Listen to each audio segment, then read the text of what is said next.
সৈয়দ মুস্তাফা সিরাজের গল্প উল্টা পুরাণ। বনানী ব্যস্তভাবে ঘরে ঢুকে বলল, এই ছোড়দা, জানিস কি হয়েছে? কি রে বলে আনমনে তাকালাম ওর দিকে। বনানী হাঁফাচ্ছে। মনে হলো খুব দৌড়েই এসেছে কোত্থেকে। খুন খারাপই হতেও পারে, এবং যদি তাও হয় সে নিশ্চয়ই 100 কিলোমিটার দূরে। কারণ হলফ করে বলতে পারি বনানীর নার্ভ তত কড়া নয়। চোর বা পকেটমার ধরা পড়তে দেখলে কাঁদো কাঁদো মুখে বলে, তাহলে কি হবে রে? বনানী চাপা গলায় বলল, বেদানার বর গোমুখ্য, একেবারে গোমুখ্য, নিজের নাম সই করতেও পারে না। কে বলতো? আমার প্রশ্ন শুনে বনানী তেতো মুখে বলল, ফের নাকামি করছিস? বেদানাকে চিনিস নে? হরিদার মেয়ে। একটু হেসে বললাম, তাই বল, ওর বর মানে সেই নাদুস নুদুস চেহারার ভদ্রলোক তো? সেই যে সেদিন। বাধা দিয়ে বনানী বলল, ব্যাপারটা কিভাবে ধরা পড়ল জানিস? ওদের বাড়ি গেছিলাম একটু আগে, আমি আর সর্বরী। সর্বরীর হাতে একটা বই ছিল। বেদানার সঙ্গে কথা বলছি আমরা। হঠাৎ ওর বর ঘর থেকে বেরিয়ে আমাদের সঙ্গে আলাপ করতে এলো। তারপর জানিস? বনানী খিলখিল করে হেসে উঠল। যা বাবা, হেসেই মারা পড়বি যে। বনানী হাসির মধ্যে বলল, তারপর দেখি কি বই ওটা, বলে সর্বরীর বইটা নিয়ে পাতা উল্টালো। হঠাৎ দেখি বইটা উল্টো করে ধরে আছে। গম্ভীর হয়ে পড়ার ভান করে বলল, কি জানিস, খুব ভালো বই তো, দেবেন একবার পড়তে? যা, বানিয়ে বলছিস? তোর দিব্যি সর্বরীকে জিজ্ঞেস করিস? তারপর আমরা তো হতভম্ব। আর চোখে দেখি বেদানার মুখটা একেবারে লাল। আসছি বলে কেটে পড়ল কোথায়। তারপর? সর্বরী গম্ভীর হয়ে বলল, ঠিক আছে, পরে দেবক্ষণ, বলে বইটা প্রায় কেড়ে নিয়ে বেরুল। আসলে হাসিতে ওর গা গোলাচ্ছিল। বাইরে গিয়ে দুজনে হাসতে হাসতে মারা পড়ি আর কি। মারা পড়িসনি দেখে নিশ্চিত হলাম। এবার বেরো, ডিস্টার্ব করিস নে। বনানী রাগ করে বেরিয়ে গেল। যতটা শখ খাবো আশা করেছিল, খাইনি দেখে। আসলে ওদের এই আবিষ্কারের অনেক আগেই ব্যাপারটা আমি আবিষ্কার করে বসে আছি। বলিনি, এই যা। হরিপদ মুখুজ্জের জামাই নিছক জামাই নয়, ঘর জামাই। কারণ মেয়ে মোটে একটাই, এবং সারা জীবন মহকুমা আদালতে পেশকারি চাকরি করে পয়সা করি ভালোই কামিয়েছেন। শহরের এদিকটায় সম্প্রতি ঘরবাড়ি হয়েছে অনেকগুলো, কতকটা কলোনি টাইপ। ছড়ানো ছিটানো একটা করে একতলা বাড়ি, চারপাশে অঢেল জায়গা। হরিদাই সবার আগে এখানে বাড়ি করেছিলেন। তারপর বাড়ির শোভা বাড়ানোর মতো চমৎকার সুদর্শন একটি ঘর জামাইও ইদানিং জোগাড় করে ফেলেছেন। যেখানে যান খালি জামাইয়ের গল্প। হরিদার ভাষায় 3টে পেপারে এমএ।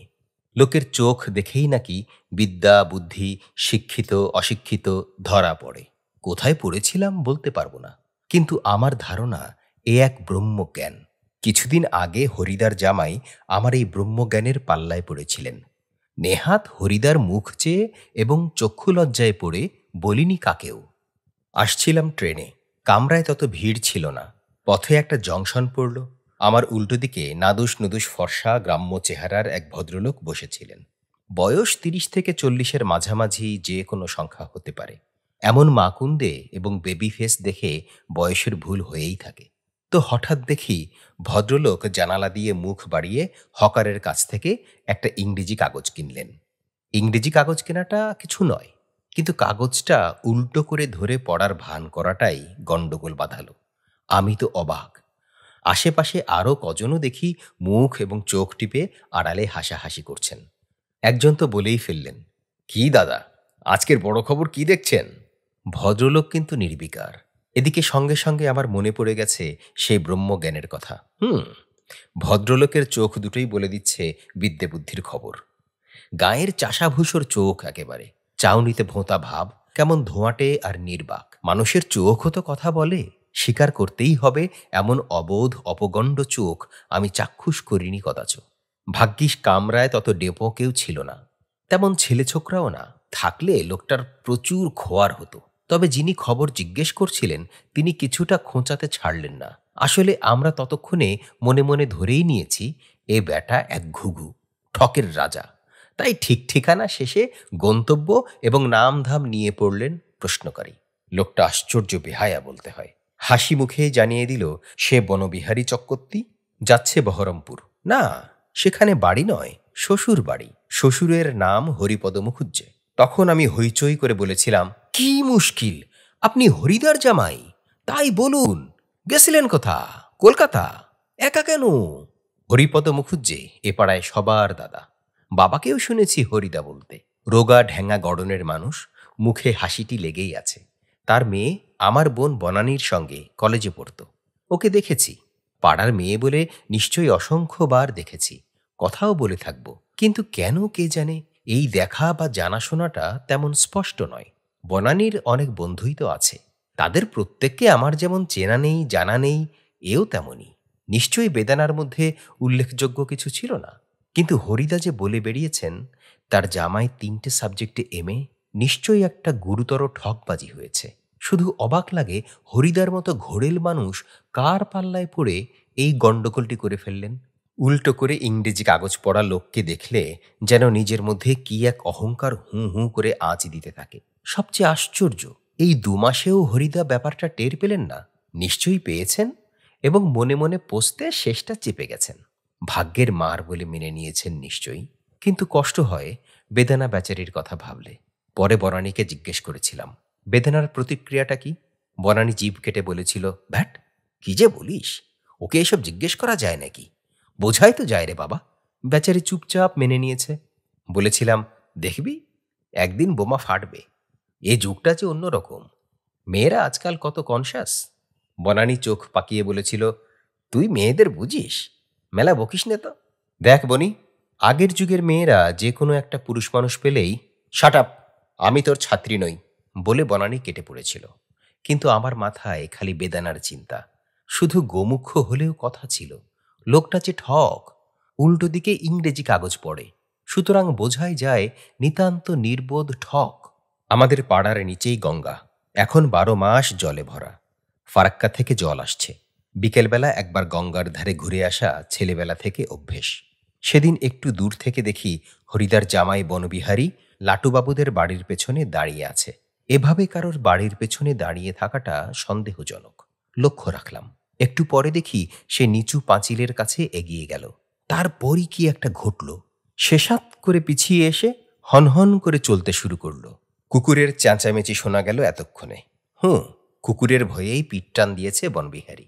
কিন্তু এ যে দেখছি শুধু ঠক নয়, চোরও বটে। চুরির মতলব না থাকলে এই সন্ধ্যাবেলা অমন করে কেউ পাঁচিল ডিঙোতে যায়? খুব খারাপই লাগলো ব্যাপারটা। কদিন পরে সত্যি একটা কেলেঙ্কারি ঘটে গেল। রাত তখন প্রায় 10টা, সোয়া 10টা হবে। আমাদের বাড়ির সামনে এক টুকরো সবজি ক্ষেত আর ফুল বাগিচা আছে। সবুজ লনে পায়চারি করছি। সবে চাঁদটা উঠেছে। হালকা জ্যোৎস্নায় নিঝুম পাড়াটা পাড়াগাঁয়ের মতোই দেখাচ্ছে। এখনো রাস্তায় আলো আসেনি। জ্যোৎস্নায় কারা দুজন রাস্তায় জাপটা জাপটি করছে। চোখ পড়তেই শিউরে উঠলাম।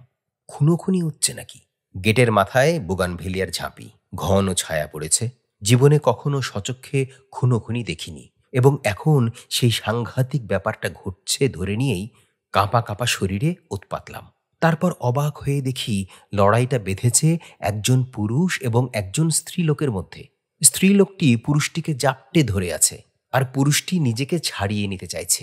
কিমিদং, এতকাল এ পাড়ায় এসেছি, এমন নাটক তো দেখিনি। চাপা গলায় দুজনই হাঁসফাঁস করে সংলাপ আওড়াচ্ছে। আহ, কি হচ্ছে? ছাড়ো না, এক্ষুনি আসছি বলছি। আহ, দেখো দেখো দেখো। না, তুমি চলে যাচ্ছ কেন? কি করেছি আমি? কি মুশকিল, এক্ষুনি কে দেখে ফেলবে যে। আহা, ছি ছি ছি ছি। দেখুক, কেন তুমি এমন করে চলে যাবে কেন? মাইরি, তোমার দিব্যি চলে যায়নি, চলে যায়নি, একটু ঘুরে টুরে আসি। বেশ, তাহলে আমিও যাব। পাগল, না না, ছাড়ো, এক্ষুনি আসছি। মাইরি, তোমার দিব্যি, বিশ্বাস করো। তারপরই দেখলুম পুরুষটি ছিটকে বেরিয়ে গুলতির মতো বাঁই করে অদৃশ্য হয়ে গেল। স্ত্রীলোকটি চুপচাপ একটু দাঁড়িয়ে থাকার পর আস্তে আস্তে উল্টো দিকে চলে গেল।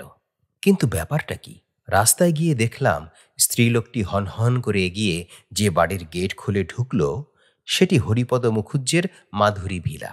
আমি হাসব না কাঁদব ভেবে পেলাম না। বেদানা ও বনবিহারী। উল্টো করে ইংরেজি কাগজ পড়া নির্বোধ বদমাস্টার মধ্যে হরিদার গ্র্যাজুয়েট মেয়ে কি এমন বস্তু পেল রে বাবা, যে রাত দুপুরে এমন করে রাস্তায় জাপটা জাপটি করে গেল? এই উইমেন্স লিভের যুগেও। মিনিট 5 কেটেছে বড় জোর। হঠাৎ কোথায় একটা চেঁচামেচি হই হল্লা শোনা গেল। চমকে উঠলাম। তারপরই দেখলাম কে ঘোড়ার মতো দৌড়ে এসে আমাকে প্রায় ধাক্কা দিয়ে দাঁড়িয়ে গেল এবং হাঁফাতে হাঁফাতে বলল, এই এই প্লিজ প্লিজ ওদের বলবেন না ভাই, আমি এখানে লুকোচ্ছি। বলেই সে আমার জবাবের পরোয়া না করে গেটের ভেতর ঢুকে ঝোপের আড়ালে বসে পড়ল। লোকেরা হৈ হৈ করে দৌড়ে আসছে। আমাদের বাড়ির সামনে দিয়ে চলে যাবার পর মনে পড়ল লোকটা হরিদার জামাই বনবিহারী। রাগ হলো যত, তত করুণাও। গোমুখ্য নির্বোধ আর কাকে বলে, এখন ধরিয়ে দিলে তো মেরে তক্তা বানাবে। খালি বেদানা আর হরিদার কথা ভেবে সামলে নিলাম। ডাকলাম, ও মশাই, ঝোপে পোকামাকড় থাকতে পারে, বেরিয়ে আসুন। বনবিহারী ফিসফিস করে বলল, লাইন ক্লিয়ার। হ্যাঁ, বেরিয়ে পড়ুন, আপনার ঘরে কিছুক্ষণ থাকবো, কেমন? আচ্ছা। আমার ঘরে ঢুকে বনবিহারী আগে নিজের পাজামা পাঞ্জাবি খুঁটিয়ে দেখে নিল, তারপর চমকানো গলায় বলল, দরজা বন্ধ করুন, দরজা বন্ধ করুন। দরজা বন্ধ করে হাসি ও ভৎসনা মিশিয়ে বললাম, ব্যাপারটা কি, লাটুবাবুদের বাড়ি ঢুকেছিলেন বুঝি? বনবিহারী আরামে বসে পকেটে হাত ভরল, মুখে নির্বোধ হাসি, সেই ঘোলাটে অবোধ চাহনি চোখে। পকেট থেকে প্রকাণ্ড দুটো পাকা পেয়ারা বের করে বলল, খাবেন নাকি? তারপর নিজে একটায় কামড় বসালো। বললাম, পেয়ারা কোথায় পেলেন? বনবিহারী চতুর হেসে চোখ নাচিয়ে বলল, ওই যে ওদের বাগানে। আর একটু হলেই ধরা পড়ে যেতুম। আপনি পেয়ারা চুরি করতে গিয়েছিলেন? হ্যাঁ? বনবিহারী খিকখিক করে হাসতে লাগলো। তাহলে লোকটা শুধু ঠক নয়, নির্বোধ তো বটেই, এবং সাক্ষাৎ পাগল। আমি তার দিকে তাকিয়ে রইলাম। ফর্সা সুন্দর চেহারা, নাদুস নুদুস গড়ন, দেখতে রীতিমতো জেন্টলম্যান। অথচ হঠাৎ বনবিহারী আমার বইয়ের র্যাক থেকে বাঁ হাতে একটা বই টেনে নিল।